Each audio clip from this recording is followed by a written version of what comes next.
Hey, football fans, Christopher here, out here at the San Marcos CFPO. I got those letters out of order. CFPO Fields. Well, I've been doing this for 8 years, and it is, we'll call it round 3 of the playoffs. It's the consolation side of the bracket. Both these squads fell last couple nights ago, and so now they're playing each other for the, gosh, I guess it would be the 5th and 7th place potentially games. And got to get through each other today. Jags going to kick in the black, and the Seguin Matadors, the white on whites, to return and start this one. Guerrero and Reyes, I believe, back deep for the Matadors. Ball squibbling around back there a little bit. Coming near side. It's actually 5, and a good tackle down low by Truckee. And Braden up on top as well. Garavalo returning that one and decided to go back to the center of the field.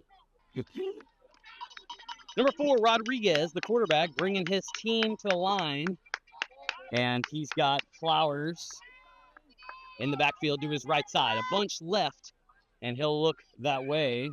Rodriguez going to throw the hitch out here, and Darren goes right past it, and a big play unfolding, and a stiff arm there. Now back to the outside, and finally wrapped up and tackled at midfield into Jag territory, and that is King Schmidt. With a name like that, you got to have 20 yards on your first catch. A pretty sizable offensive line for Seguin, dwarfing that Jags front. Rodriguez calls for it, flags fly, handoff, off tackle left. Darren Brown sticks him in the face, but 7 keeps going. That's Flowers again. I say again in that I've called his name today. Didn't carry the ball, but just once just now. And he's got a lot of what was needed, but this flag thrown at the line usually means premature spot start. It's going to be in neutral zone infraction on the Jags. So the Matadors will take the penalty. We go first down, and looks like Nolan Witt in the backfield with Rodriguez this time to his left side. He'll lead block. Here comes the end around give, and a good inside-out move by 15 down the left side boundary, and another high jump. Sarin upends him out of bounds after another big first down, and Jamichael Anderson carrying that ball like he's been doing it all year, it looks like. So Mikey Rodriguez got some company in the backfield, looks like. Well, they're going to send 7 to the wingback spot. And Schmidt in there with him. And then a handoff to 1, a little razzle-dazzle, a tight end all alone. Got it over the top, Sarin, and then the ball comes out. They may call incomplete pass, and they will. A flag does drop from the far side referee, and I think he just accidentally dropped it. So incomplete, but it was close, and a good play getting behind the defense. Rodriguez moves under center, opens up to his right to pivot, and pitch this ball to Schmidt, spins out of 1 tackle, and now back against the grain, still on his feet, leaning forward, and then tackled. No, the ball came out. I saw him keep going, and then I saw traffic on the ground. Darren Brown comes up with a fumble recovery and steals one for the Jags. So just 10 out there on defense for the Matadors. Now 25 makes a late arrival. Darren, the quarterback, in the gun, got 2 beside him, in Sarin and Teo. Handoff off the right side. Teo trying to be slippery, back across the grain and tackled back at the line of scrimmage. 2nd and 10, the 5-man front for the Matadors. Yep. Motion, fake. Darren's going to keep it and trampled down in the backfield immediately. So 9 in the box for the Matadors. Darren going to look for the pop pass to Bash and dropped. Had it in his hands, but the Matadors covered quick and too much traffic to bring it in. A flag at the top of the field and maybe a neutral zone infraction on the mats, and we go 3rd down. Spot the 29. Excuse me. And the clock here in the first quarter under 2 minutes. Hand off to Teo. Going to stay on the left edge.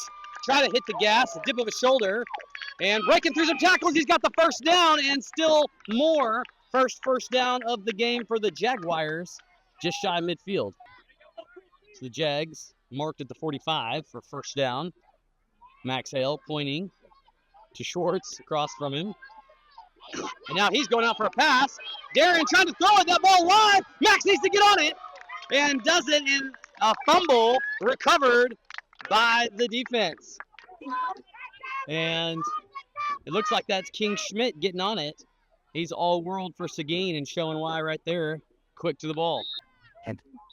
So 2 turnovers here, and now Schmidt was going to go in motion, but I believe a timeout perhaps taken. So not a timeout, a quarter change. And a bobbled snap there by Rodriguez. He's looking for Schmidt out of the backfield, throws the bubble route to him. He's got him. Darren takes him down, but it's good for 7. And they've got the chain gang flipped the wrong direction. First down on the 39-yard line going in. Rodriguez looks left. Once Schwartz, the tight end, got him. And then tackled down low by Teo, who's recovering from it. But a big pop tight end pass, good for nearly 20 yards. A wing back to the right side, a clap of the hands, a stretch play, 7 around to the right edge, and he's got a little room. Skips past the first tackle and then taken down and out of bounds by Sarin at the 2-yard line.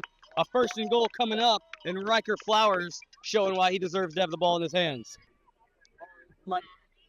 Rodriguez gives again on the same play, different personnel, untouched, and Arevalo, Ethan that is, has the first score of the day.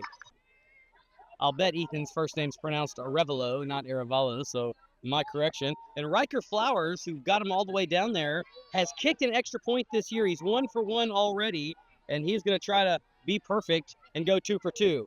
No snap needed in CFPO football, just a hold. And the kick high, but going to miss to the left side. He had the distance. It cleared the chain link fence, but hooked it a bit. But still admirable to try it, and obviously got a future at place kicking.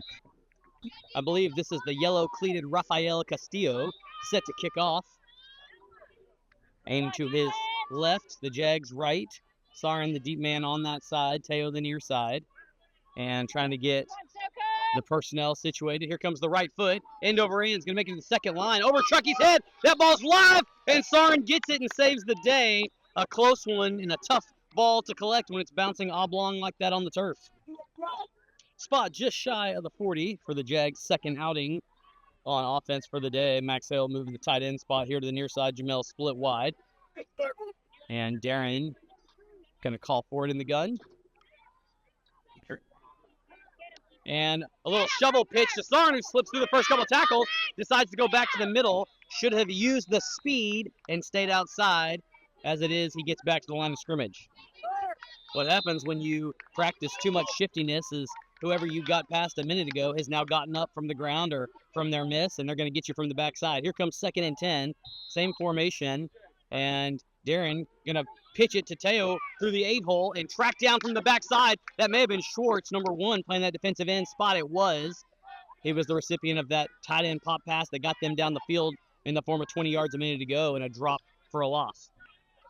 So 3rd and long, and Jags have been behind the sticks a lot this year and makes play calling a little tougher. And they're going to say the Jags left early and going to move them back 5.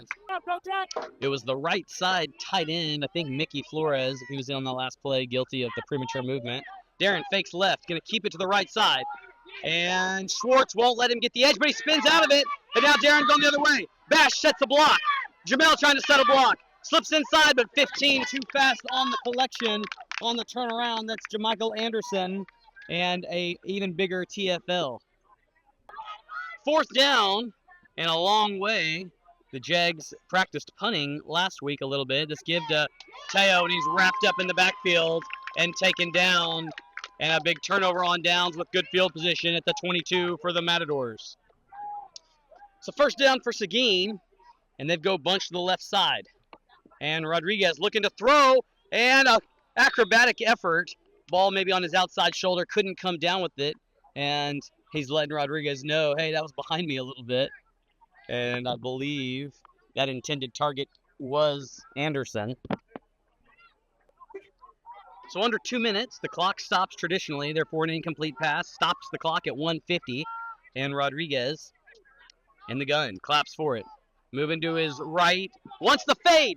Looking for King Schmidt, and caught head top style over the top, still on his feet, and not knocked out by Braden. They're going to say he stayed inbounds the whole time and has the second score. Extra point try. Rodriguez going to keep it himself and go in untouched through about the 3-hole. And a 14-0 spread here with 38 seconds. Well, I say the clock stops traditionally. There they go. Nope, still going to go. So this one will call all the way to the halftime. They won't get a kickoff in 30 seconds, I don't think. So 5, 4, 3. They'll just get the kickoff off. And this ball over Truckey's head live. And Matador's going to pick it up. You can't advance a kickoff recovery. And the clock expires. And just the way it's gone for the Jags today. 14-0, Matadors at the break. So Ty Schwartz going to get his turn to kick this ball. And a squib kick spiraling, and Gallo has no problems getting it. So Jags to start the second half on offense, looking for some. Grady Hale out wide to the right side. Darren wants to send Jamel in motion, who's not looking at him. And after a couple of times, he talks him into it. And he's going to get it on a jet sweep, and Jamel tackled by the defensive end, who is 24, possibly, if I saw that right. Cameron Johnson, otherwise known as Cam Bam, and Jamel knows that now all too well. Behind the sticks again are the Jags, 2nd and 13. Darren patiently going through the cadence. Good snap. One to throw it. Out route, Max Hale, and trips and falls. And the pass incomplete on the out route. Third down, clock at 7:25, just shy of midfield. And a wingback now from Teo. Darren sending Jamel in motion. Sarn moves to the left side. And looking to throw it, and Darren sacked. And Nolan, number 32, in there like a missile, and Darren didn't have a chance to hit his target. Fourth down, Jags not showing punt. And Jamel on the line, checking with the referee. And a false start. Somehow no flag thrown, and the ball comes out. And Darren picks it up and didn't even hear a whistle. So that one a little scattered in the officiated realm, it looks like to me. So mystery solved. The Jags took a timeout, and that's why there was no play. And Grady Hale in at quarterback in the gun. And a false start before this one can get going, and often that happens with a new cadence. So 4th and about 25. And Sarin and Teo to Grady's sides. And Grady wanted to throw it, and intercepted in midfield, and 11, tackled by Grady at the 25-yard line, and Barrero has him a pick on the stat sheet.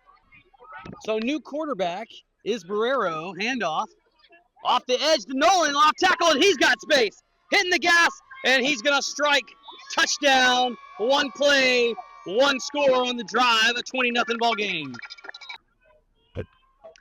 So same offensive set, and the give around the edge, 25 untouched, and no defensive end play for the Jags, as he never even had to hit the gas.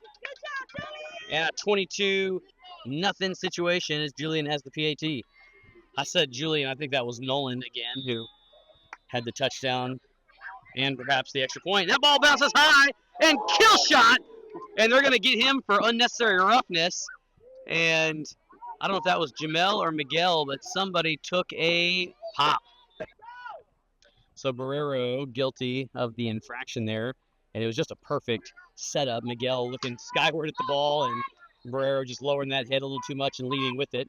15-yard penalty gives the ball at the 39-yard line. The Jags' best field position of the day. Darren Brown back at quarterback in the gun, looking to his right side, looking for Max. Got it, and tackled as he catches it, and then the ball comes out, and they say incomplete pass, never possessed it. 2nd down and 10 as the clock climbs under 30 seconds here in the third quarter. Darren stares straight ahead, and then the toss to Teo. Teo moving around the edge and won't find any room, tackled behind the line. So the chains, I was going to say, are showing 3rd and short, but it's not. It's 3rd and about 13. And they'll let them get them set, I think, and then start the 4th quarter.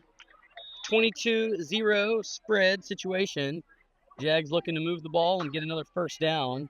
Darren looking to the right. Got time to throw this one, and in and out of the hands of Grady Hale. 4th down, the count. And need your 11-yard play.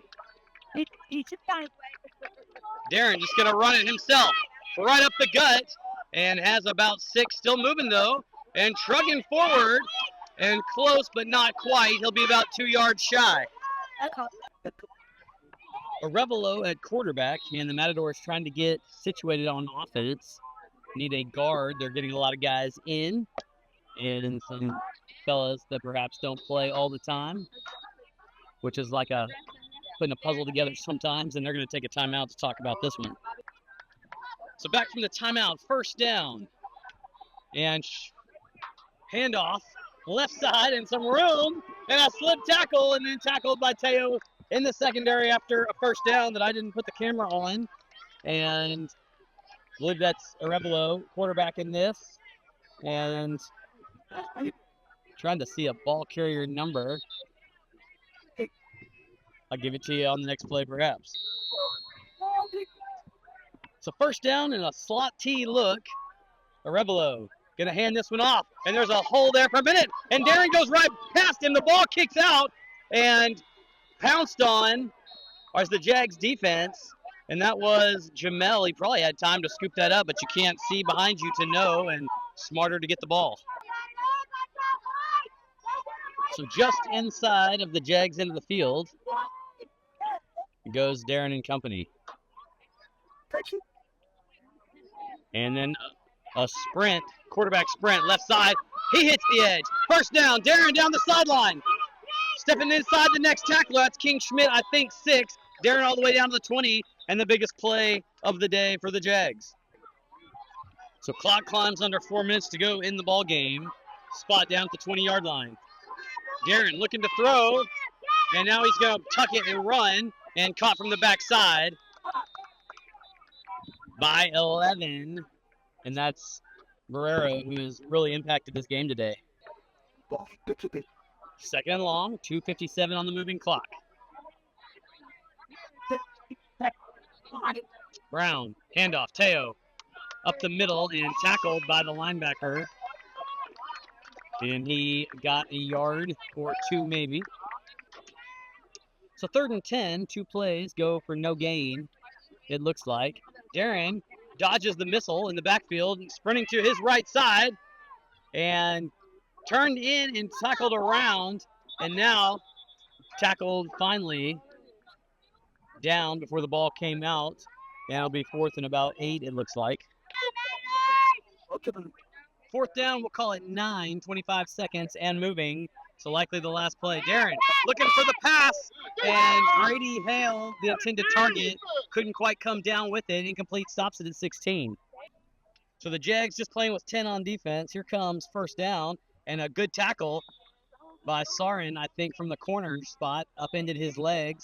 And that'll wrap up the game. The Jags win it the Matadors win it 22-0, and will move on to Saturday's championship, if you want to call it that. I think it's the CFPO Bowl for the consolation side, and the Jags will play before that on Saturday to the loser of the other side of the bracket. Not looking at it, can't speak educatedly on it. Enjoy the rest of your day, whatever day it is you find this game on, and we'll see you guys at the next one.